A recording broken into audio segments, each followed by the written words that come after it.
Good morning class 4 students. How are you all? I hope all you are fine. Me Veena Rani from Wisdom School.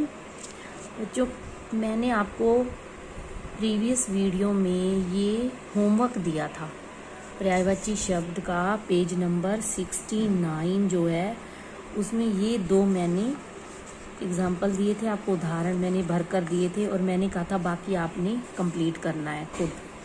ये भी मैंने complete करके दिया था, तो आई होप आपने कंप्लीट कर लिया होगा। अगर नहीं किया है तो कंप्लीट कर लेना। ये देखिए ये कैसे करने थे, एक बार मैं आपको अपनी तरफ से करवा रही हूँ। अगर आपने कर लिया है तो बहुत अच्छी बात है, अगर नहीं किया है तो कंप्लीट ज़रूर कर लेना। देखिए इसके मैंने फिल किए थे। ये क्या है? सूरज।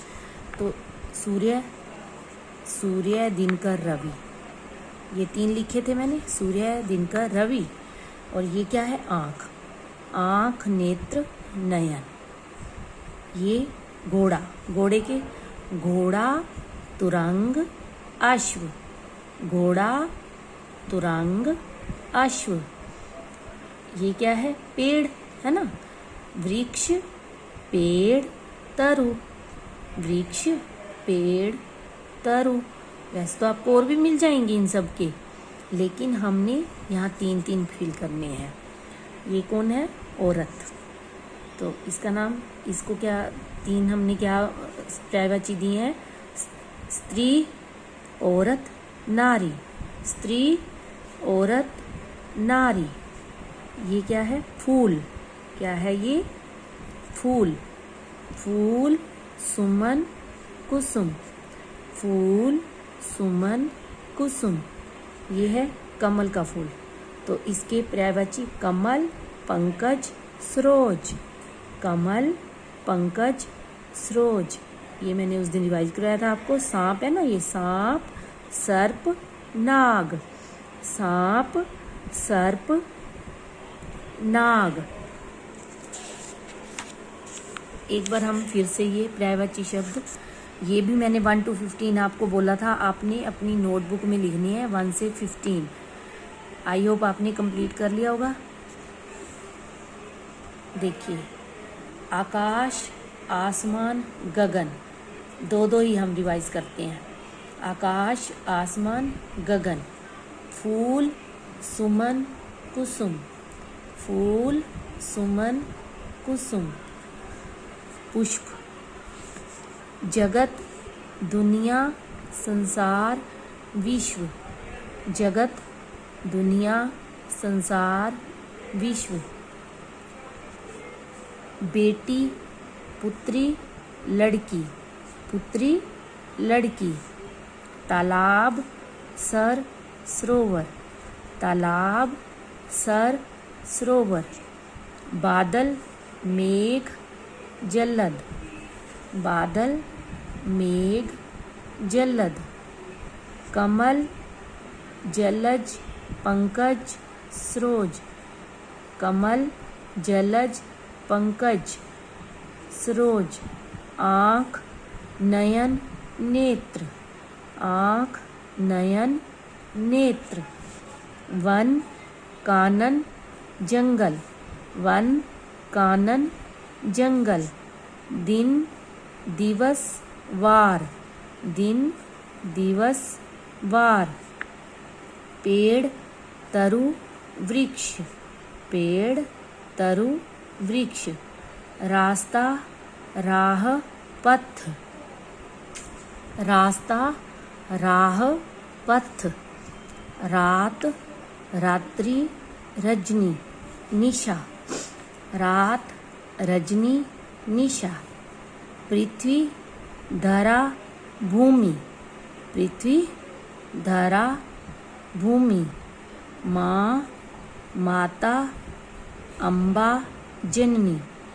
माँ, माता, अम्बा, जननी।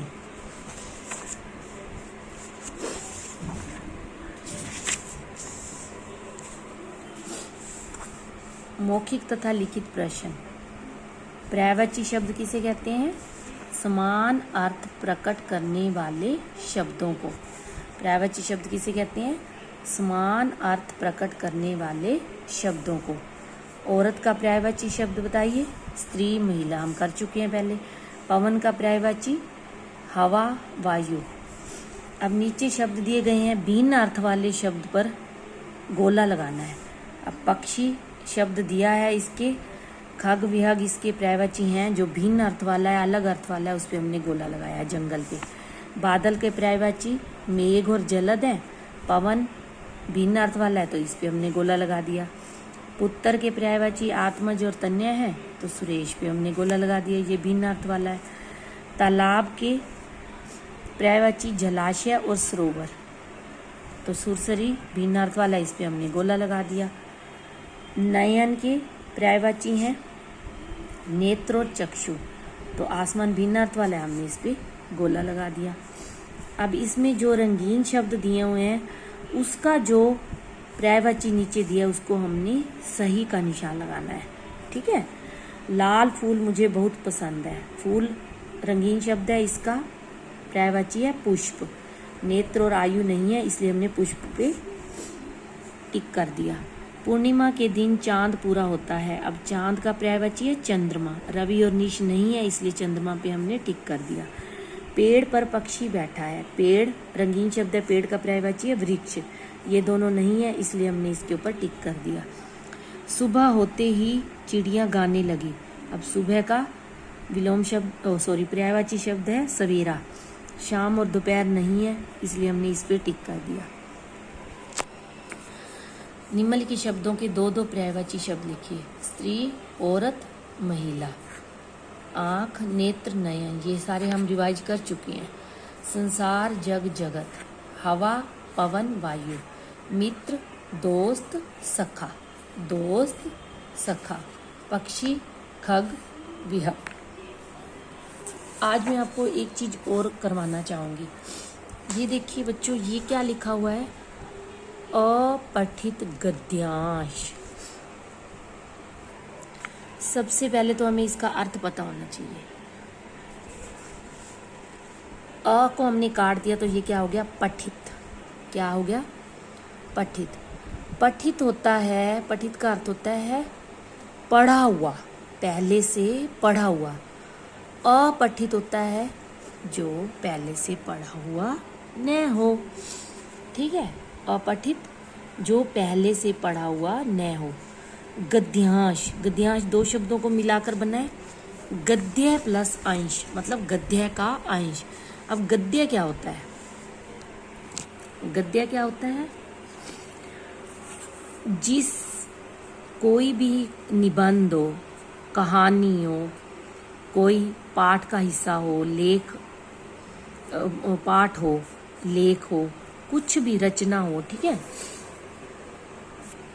उनमें से कविता ना हो, कविता ना हो, कविता को छोड़कर निबंध हो, कहानी हो, ठीक है, पाठ हो, लेख हो, तो उसमें से जब हम एक छोटा सा पैरा ले लेते हैं, जैसे कि ये देखिए, ये लिया हुआ है ना पैरा, ये पैरा, छोटा सा पैरा जब हम ले लेते हैं तो वो क्या कहलाता है? गद्य का अंश। अंश मतलब टुकड़ा, हिस्सा, ठीक है, गद्य का अंश। गद्य कौन कहलाएगा? चाहे वो किसी निबंध में से लिया है तो निबंध गद्य कहलाएगा, कहानी में से तो लिया है तो कहानी गद्य कहलाएगी। गद्य का अंश, ठीक है। अपठित पहले से पढ़ा हुआ न हो, गद्यांश गद्य का अंश। कहानी, पाठ, लेख, निबंध में से जब छोटा सा कोई पैरा ले लेते हैं वो गद्यांश कहलाता है, ठीक है। हमें गद्यांश को जो करना हो तो क्या करना चाहिए? पहले तो उस गद्यांश को 2-3 बार शांत मन से पढ़ लेना चाहिए। जो मेन उसमें बातें होती हैं उसको रेखांकित कर लेना चाहिए। कठिन शब्दों, उसमें जो कठिन शब्द हैं दिए होंगे उसको समझने की कोशिश करनी चाहिए, और प्रश्नों के उत्तर जो है सरल भाषा में देने चाहिए। वाक्य छोटे सरल, जो उत्तर देना है वो छोटे और स्पष्ट होने चाहिए। शीर्षक क्या होता है कि जो पैरा किस चीज के ऊपर घूम रहा है, मेन उसमें बात किसके बारे में हो रही है, वो होता है शीर्षक। ठीक है, शीर्षक गद्यांश से मिलता जुलता होना चाहिए। तो सबसे पहले तो आपको समझ में ये आना चाहिए अपठित गद्यांश होता क्या है। किसी भी कहानी, निबंध, कविता का बिल्कुल भी नहीं होना चाहिए पैरा, उसको हम बोलते हैं पद्यांश। गद्यांश ये हम कर रहे हैं गद्यांश। गद्यांश कहानी, पाठ, निबंध, लेख में से लिया हुआ होता है। अब ये देखिए, जैसे ये पैरा दिया हुआ है, सच्चा मित्र वही होता है जो मुसीबत के समय में काम आता है। वह अपने मित्र के हृदय में निवास करता है और उससे निस्वार्थ भाव से प्रेम करता है। सदा उसके सुख में सुखी तथा दुख में दुखी होता है। कौन सदा उसके सुख में और सुखी? सच्चा मित्र जो है अपने मित्र के सुख में सुखी और दुख में दुखी होता है। सच्चा मित्र हमेशा अपने मित्र की गलतियों को सुधारता है, उस पर पर्दा नहीं डालता, मतलब उसकी गलतियों को छुपाता नहीं है, बल्कि वह उसको सुधारने की कोशिश करता है। उसके मन में अपने मित्र के प्रति किसी प्रकार का स्वार्थ, चालाकी व बेईमानी नहीं होती। ठीक है, तो ये हो गया पैरा। पहले हमने इसको पढ़ लिया। अब इसमें से प्रश्न एक आया है, सच्चा मित्र किसे कहते हैं? सच्चा मित्र किसे कहते हैं? जो मुसीबत के समय में काम आता है, उसे क्या कहते हैं? सच्चा मित्र कहते हैं। ये वाला आंसर बनेगा ना, जो मुसीबत के समय में काम आता है उसे सच्चा मित्र कहते हैं। प्रश्न 2 है, सच्चा मित्र किस पर पर्दा नहीं डालता? सच्चा मित्र जो है अपने मित्र की गलतियों, सच्चा मित्र, देखिए हम उत्तर कैसे लिखेंगे? सच्चा मित्र अपने मित्र की गलतियों पर पर्दा नहीं डालता। ठीक है, सच्चा मित्र अपने मित्र की गलतियों पर पर्दा नहीं डालता। सच्चे मित्र के मन में अपने मित्र के प्रति कौन कौन सी भावनाएं नहीं होती? कौन कौन सी भावनाएं नहीं होती?